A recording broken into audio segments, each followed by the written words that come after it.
Welcome to Radical Underdogs. It is winter. That means it's time to fix the things that are broken and maybe make a few things better.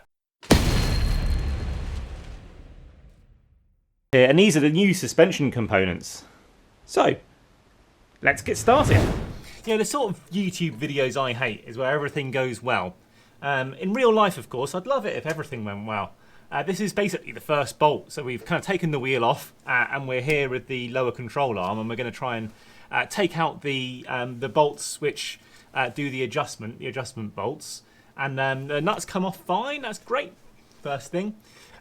Unfortunately, the bolt itself is fused to the inside of the bushing in the crush tube, so it will not come out. I think firstly the manual method.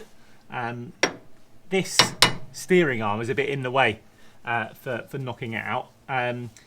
Obviously, I know I'm an amateur, but even an amateur, I normally put a nut on the end of this. I'm not reusing these bolts, so I don't mind messing up the end of it.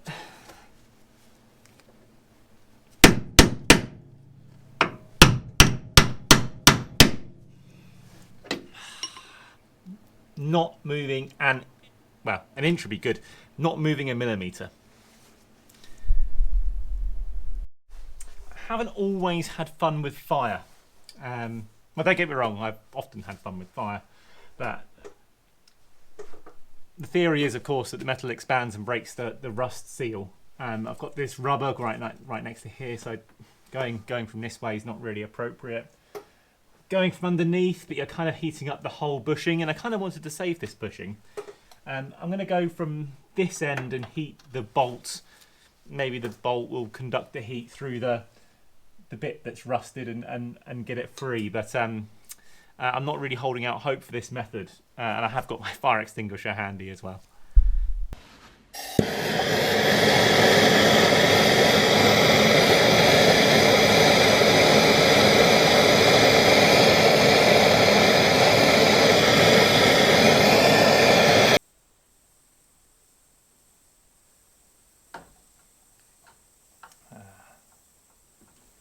That smoke's not good, is it? Need I remind you that this is, I think, bolt number 1, bolt number 2? Well, you can count the 4 bolts on the tyre, and maybe it's bolt number 5. But still, this is pretty frustrating.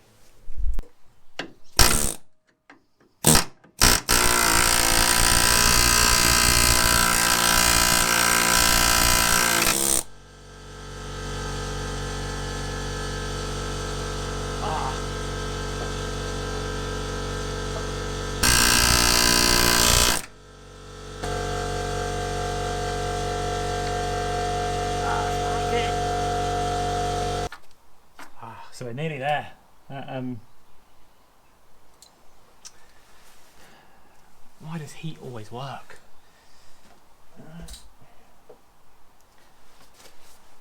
Here we go. More hammer time. Yeah, I need to find something to hit it with.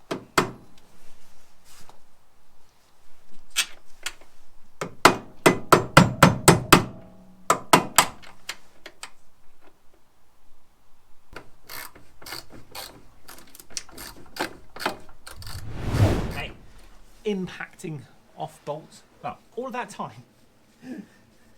Right, we're now on to bolt number 2. This one has exactly the same problem. I think we're going to have to just to skip forward in time. I've solved the issue on the other side, but just to show you that not every single one of these is completely stuck. So this one just comes out with a normal hammer. Although I think it's facing the wrong way, because I don't think the bolt's going to get past the steering arm here. So we will have to take the steering arm off, which is, at least the joint, the end joint. So we have both the adjustment and alignment bolts out with the help of the air hammer. That's the I haven't done this before, so that's the trick that I found really works for me. A heat and an air hammer. That's what worked for me.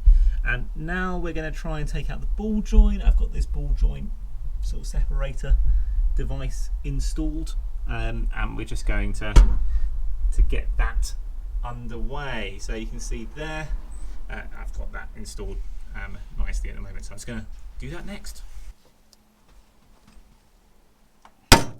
There you go. The nut on the other side.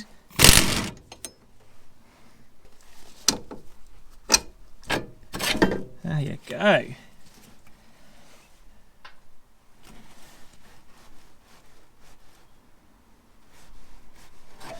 That is one old wishbone lower control arm. And here are the shiny new bits of the lower control arm. This is I'm getting a genuine Mazda ball joint, because there was an accident in the field in the MX-5 Championship where one of these ball joints failed, and it was an aftermarket one, a reputable brand, but I just went for the OEM partly for that reason. Clear of grease so I can put new grease on. I don't know how that makes sense, but in my mind it makes sense. And I'm switching to the other side again, just to get you a view of the ball joint and how that's connected to the arm. I've just been taking the whole thing off and then dealing with the ball joint once we've got it on the ground. There's this one bolt here and one cross bolt here. Again, much easier if you've got an impact wrench. I'll just get the right socket sizes in a second, but it's not a 17, it's probably a 19, which is somewhere around, but I'll switch back when we've got the 19 found. And got the 19mm bolts. Much easier if you've got an impact driver, or impact wrench, sorry. And of course, you've got to have a spanner on the other side.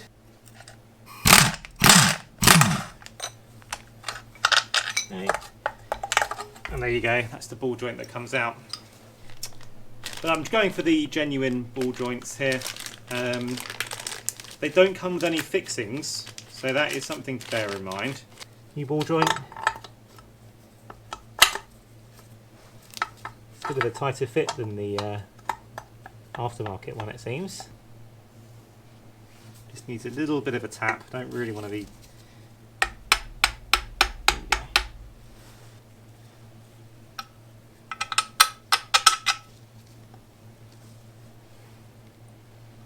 I am going to use the old bolt, but do remember I am checking the tightness of these bolts after every sort of 20 or 30 miles, I guess, on the track car.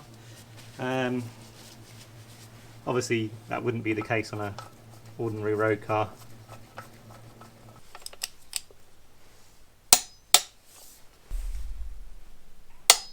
And welcome back.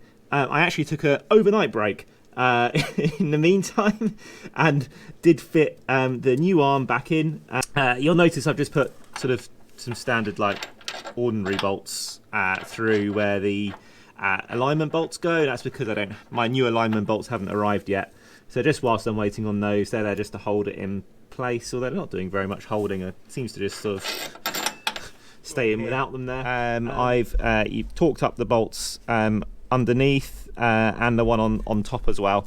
There's two bolts here, I think both 19 or 17s, and I'm going to tighten up this bolt here, which has the split pin that goes through it, but it didn't actually come with either the castellated nut, and it didn't come with a split pin. So if you are doing this, it's kind of annoying if you don't have any split pins in your workshop or whatever. But fortunately, so I've been tightening this. If it does come loose, I've read in the manual that you just sort of use a block of wood, like this block of wood, and just sort of smack it up. Although I was just kind of just pressing it up with the rubber end of a hammer, and it seemed to go in. I wasn't hitting it with it. I don't want to damage the ball joint, but it seems as though it's in enough now to tighten it to the right amount of torque.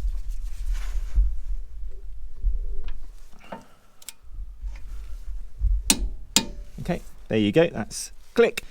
If anyone knows why this split pin makes a difference, then do let me know, just because it doesn't seem to be really covering the the bit in between. Maybe sometime later where I have got the genuine Mazda bolts.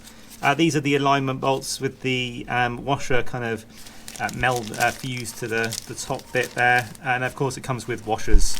Well, you need to make sure it comes with washers because these come depending where you get them from.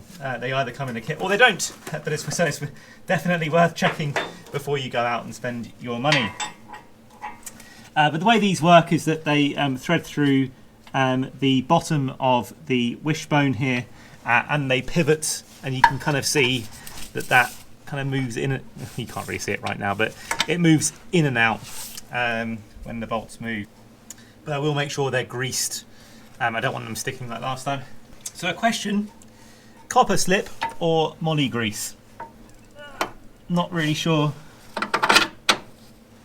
which ones are going to be best, to be honest. I am going to use this kind of goopy CV boot, sort of lithium based grease. No doubt someone will tell me I'm wrong, but it seems to me that it's stickier than copper slip, and therefore will maybe stay on for longer. Who knows?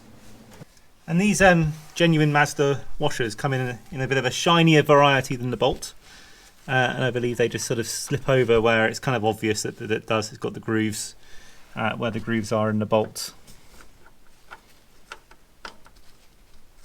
And I should have mentioned that they're all the same front and back, and you need 2 on each corner, so 8 in total.